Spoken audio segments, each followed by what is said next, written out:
Hello and welcome again दोस्तों। स्वागत करता हूं आपका एक बार फिर से आपके अपने यूट्यूब चैनल ऑनलाइन लाइफ में, जहां मिलता है आपको ऑनलाइन सॉल्यूशन। तो दोस्तों, आज की इस वीडियो में आपको बताने वाला हूं कि आप प्रधानमंत्री कृषि सिंचाई योजना में कैसे आवेदन कर सकते हैं और इसका प्रिंट आउट कैसे निकाल सकते हैं। मतलब रजिस्ट्रेशन से लेकर प्रिंट तक की पूरी जानकारी आज की इस वीडियो में आपको बताने वाला हूं। तो अगर आप चैनल पर नए हैं, आपने चैनल को अभी तक सब्सक्राइब नहीं किया, तो सबसे पहले चैनल को सब्सक्राइब कर ले, साथ में बेल आइकन को जरूर दबाएं ताकि आने वाली हर वीडियो की नोटिफिकेशन आप तक सबसे पहले पहुंच सके और आप हमेशा अपडेट रहें। तो दोस्तों, चलिए शुरू करते हैं आज का वीडियो। सबसे पहले आपको अपने मोबाइल में या फिर कंप्यूटर में यहाँ पर गूगल क्रोम ब्राउज़र खोल लेना है। गूगल क्रोम ब्राउज़र खोलने के बाद यहाँ पर आपको सर्च करना है उद्यानिकी विभाग। अब जैसे ही आप यहाँ पर उद्यानिकी विभाग से सर्च करेंगे तो फर्स्ट नंबर वाली जो लिंक आपको दिखाई देगी उद्यानिकी विभाग, इस पर आपको क्लिक कर देना है। अब जैसे ही आप यहाँ पर क्लिक करेंगे, अगर आपके सामने ऐसा आता है तो आपको एडवांस पर क्लिक करके यहाँ पर नीचे जो लिंक है उस पर क्लिक कर देना है। तो आपका जो पेज है उद्यानिकी विभाग का वो ओपन हो जाएगा। अब आपके सामने यहाँ पर एक ऐसा पॉपअप पेज खुलकर आता है जिसमें कुछ सूचना दी गई है, महत्वपूर्ण सूचना दी गई है। आप ये सूचना पढ़ सकते हैं। यहाँ पे प्रधानमंत्री कृषि सिंचाई योजना PMKSY लक्ष्य संबंधित दिनांक 17/2/2021, मतलब आज समय सुबह 11 बजे से इसके जो ड्रिप स्प्रिंकलर जिलेवार वर्गवार आवेदन हेतु लक्ष्य उपलब्ध करा दिए गए हैं और यहाँ से आप आवेदन कर सकते हैं। यहाँ पर आपको PDF भी मिल जाएगा कि कृषक को आवेदन कैसे करना है, पंजीयन कैसे करना है, निर्माता को पंजीयन कैसे करना है और आवेदन कैसे करना है। यहाँ पर क्लिक हियर पर क्लिक करके आप इसको आप PDF भी पढ़ सकते हैं। ठीक है, अब मैं इसको कर देता हूँ क्लोज। आपको भी एज इट इज़ क्लोज कर देना है। उसके बाद आपके सामने एक ऐसा पेज दिखाई देगा आपको जो कि उद्यानिकी विभाग का है। अब यहाँ पर आपको पंजीयन कैसे करना है ना। अब यहाँ पर पंजीयन करने के लिए आपको ज़्यादा कुछ नहीं करना है। यहाँ पर आप पूरा डाटा भी देख सकते हैं और यहाँ पर आपको आवश्यक सूचना भी चलती रहती है कि क्या क्या नया लेटेस्ट अपडेट आया है इसमें। ठीक है, अब पंजीयन करने के लिए यहाँ पर आपको नवीन पंजीयन पर क्लिक कर देना है। यहाँ पर दिखाई दे रहा है नवीन पंजीयन, इस पर आपको क्लिक कर देना है। जैसे ही यहाँ पर आप क्लिक करेंगे तो आपके सामने एक ऐसा नया पेज खुलकर आएगा जिसमें आपको अपना मोबाइल नंबर डालना होता है। कृषक का, किसान का मोबाइल नंबर यहाँ पर डाल देना है। अब जैसे ही आप मोबाइल नंबर डालेंगे उसके बाद यहाँ पे देखिए लाल कलर में लिखा हुआ है पंजीयन के समय OTP एक दिन में केवल 3 बार ही भेजा जा सकता है, इससे अधिक नहीं। मतलब 3 बार ही आपके पास OTP आ सकता है एक दिन में। तो आपको यहाँ पे OTP भेजे पर क्लिक कर देना और ओके पर क्लिक कर देना। जैसे आप ओके पर क्लिक करेंगे तो आपने जो मोबाइल नंबर डाला है उस मोबाइल नंबर पर कुछ 4 अंक का एक OTP आएगा। वो OTP आपको यहाँ पर डाल देना है और इसको सबमिट कर देना है। अब जैसे आप सबमिट करेंगे उसके बाद आधार KYC वाला आपके सामने ऑप्शन खुल के आता है। तो इसमें आप आधार KYC 2 तरह से कर सकते हैं। एक तो आधार KYC आप OTP के माध्यम से कर सकते हैं, दूसरा बायोमेट्रिक के माध्यम से कर सकते हैं। यहाँ पे देखिए आधार KYC की जानकारी दी गई है यहाँ पर। तो यहाँ पर जो आधार KYC है या तो आप OTP के माध्यम से कर सकते हो। OTP के लिए आपके आधार से मोबाइल नंबर लिंक होना जरूरी है। अगर मोबाइल नंबर लिंक नहीं है तो आप बायोमेट्रिक डिवाइस के माध्यम से भी कर सकते हैं। मैं यहाँ पर आपको OTP के माध्यम से KYC करके बताने वाला हूँ। तो यहाँ पर आपको इस पर क्लिक कर देना है। अब जैसे ही क्लिक करेंगे तो यहाँ पर आपको किसान का आधार नंबर डाल देना है। ठीक है, अब आधार नंबर सही सही डालना है। यहाँ पर 12 अंक का होता है आधार नंबर। उसके बाद चेक मार्क पर यहाँ क्लिक करके जनरेट KYC OTP पर क्लिक कर देना है। जैसे ही आप यहाँ पर क्लिक करेंगे तो आपके या किसान के आधार से जो मोबाइल नंबर लिंक रहेगा उस पर 6 अंक का OTP आएगा। वो 6 अंक का OTP आपको यहाँ पर डालना होता है। ठीक है, अगर आप OTP के माध्यम से KYC कर रहे हैं तो इसमें ज़रूरी है कि आपके आधार से मोबाइल नंबर लिंक होना ज़रूरी है, बहुत ज़रूरी है।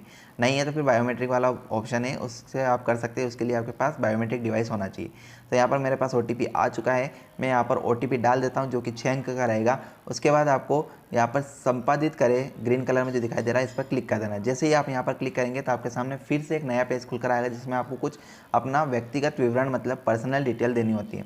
यहाँ पे देखिए योजना चयन हेतु निम्नानुसार फील्ड को प्रविष्ट करें। जहाँ पर स्टार फील्ड वो आपको प्रविष्ट करना ही है, मतलब भरना ही है। सबसे पहले आपको अपना संभाग चूज़ कर लेना है। संभाग चूज़ करने के बाद यहाँ पर आपको जिला अपना, आप कौन से ज़िले से बिलोंग करते हैं। उसके बाद वर्ग, यहाँ पे आपको अपनी कैटेगरी चूज़ कर लेना है।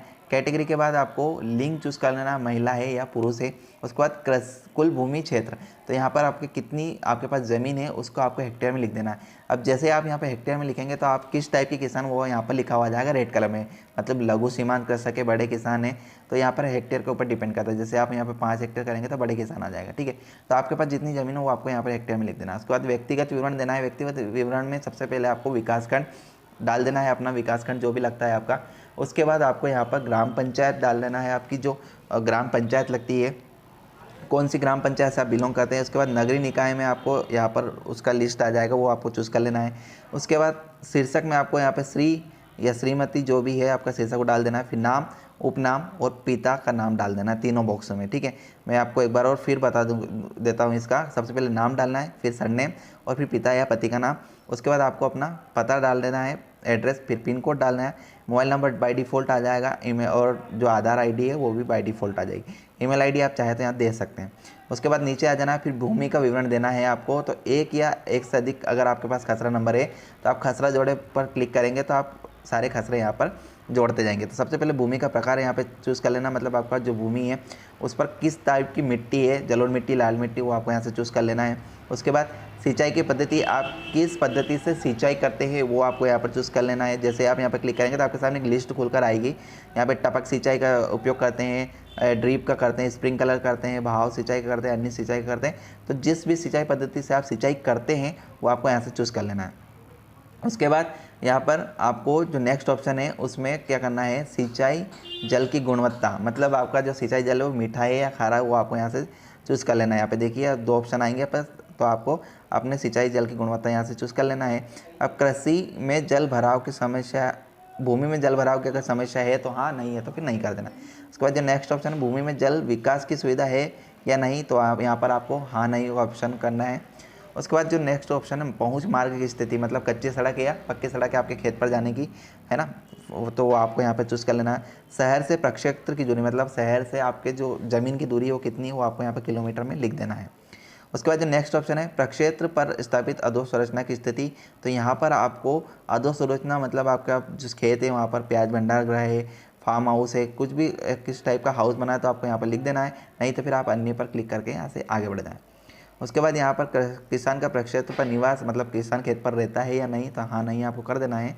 किसान की शिक्षा, मतलब किसान अनपढ़ है, 5वीं तक पढ़ा है, शिक्षित है, 12वीं तक पढ़ा है, ग्रेजुएशन है, वो आपको यहाँ से चूज़ कर लेना है। किसान की आय का साधन, तो आय का साधन आप अगर किसान शासकीय सेवा से, कृषि से आई होती है तो आपको यहाँ से चूज़ कर लेना। उसके बाद कृषि यंत्रों की स्थिति, मतलब किसान के पास कितने कृषि यंत्र है, ट्रैक्टर है, पावर ड्रिल है, रोटावेटर है, तो यहाँ से चूज़ कर लेना है, ठीक है। या फिर नहीं है तो आप यहाँ पर अन्य करके आगे बढ़ सकते हैं। उसके बाद जो नेक्स्ट ऑप्शन है उसमें आपको उद्यानिकी फसलों का रकबा हेक्टेयर में देना है, ठीक है। तो यहाँ पर जो आप फसल लगाते खेत में तो उनका रकबा कितना है हेक्टेयर में वो आपको यहाँ पर दे देना है, लिख देना है। उसके बाद जो सिंचित भूमि क्षेत्र है वो कितना है हेक्टेयर में, सिंचाई का स्रोत क्या है, नल, कुआं, तालाब, कहाँ से सिंचाई करते हैं, खसरा क्रमांक क्या है, और यहाँ पर कर देना। उसके बाद यहाँ पर खसरा जोड़े पर क्लिक कर देना। अगर आपके पास एक से ज़्यादा खसरे हैं तो, नहीं है तो कोई बात नहीं, ठीक है। तो यहाँ पर खसरा जोड़े जितने भी आपके पास खसरा नंबर है सबको आपको फिलअप करते जाना है। उसके बाद आगे बढ़ जाना है आपको। और यहाँ पर जो नेक्स्ट ऑप्शन आता है बैंक विवरण, तो यहाँ पर सबसे पहले IFSC कोड डालना है, ठीक है, किसान का। उसके बाद अकाउंट नंबर डालना है। तो जैसे ही अकाउंट नंबर IFSC कोड डालेंगे तो बैंक का नाम और कौन सी ब्रांच है वो बाय डिफ़ॉल्ट आ जाएगा। उसके बाद यहाँ पर जो नेक्स्ट ऑप्शन आता है वो दस्तावेजों को अपलोड करना है, मतलब कौन कौन से डॉक्यूमेंट आपको अपलोड करना है। तो सबसे पहले आपको फ़ोटो अपलोड करना है किसान का। उसके बाद खसरा B1 वन पट्टे की प्रति यहाँ पर अपलोड करना है, तो आप यहाँ पे B1 भी अपलोड कर सकते हैं। उसके बाद बैंक पासबुक किसान का और जाति प्रमाण पत्र किसान का यहाँ पे अपलोड कर देना। तो यहाँ पर इतनी सारी प्रोसेस करने के बाद आपका जो प्रधानमंत्री कृषि सिंचाई योजना है उसका फॉर्म फिलअप हो जाएगा। फिर आपको सुरक्षित करे पर क्लिक कर देना है। अब जैसे ही यहाँ पर सुरक्षित करे पर क्लिक करेंगे तो आपने जो फॉर्म भरा है उसका आपको एक आवेदन नंबर मिलेगा। आवेदन नंबर किस टाइप से मिलेगा वो मैं आपको बताने वाला हूँ। तो यहाँ पे देखिए आपके पास ऐसी एक पावती मिलेगी। इस पावती में आपका पंजीयन या आवेदन क्रमांक रहेगा और यह आवेदन क्रमांक आपको लिख लेना है और ऐसी आपको पावती निकाल के दी जाएगी। तो इस पावती को आपको प्रिंट कर लेना है, ठीक है। अब यहाँ से अगर आपका नंबर आता है इसमें तो आपको जो इस योजना का लाभ दिया जाएगा। तो दोस्तों इस तरह से आप इस योजना में लाभ ले सकते हैं और फॉर्म को ऑनलाइन अप्लाई कर सकते हैं। बहुत ही इजी स्टेप है। अगर आप खुद का कर रहे हैं तो खुद का भी कर सकते हैं, या फिर अगर आप ऑनलाइन वाले हैं तो आप किसी भी किसान का फॉर्म यहाँ से फिलअप कर सकते हैं। दोस्तों आपको वीडियो कैसा लगा? वीडियो पसंद आया तो वीडियो को लाइक करें। मिलते हैं आपसे फिर एक नए वीडियो में, तब तक के लिए जय हिंद।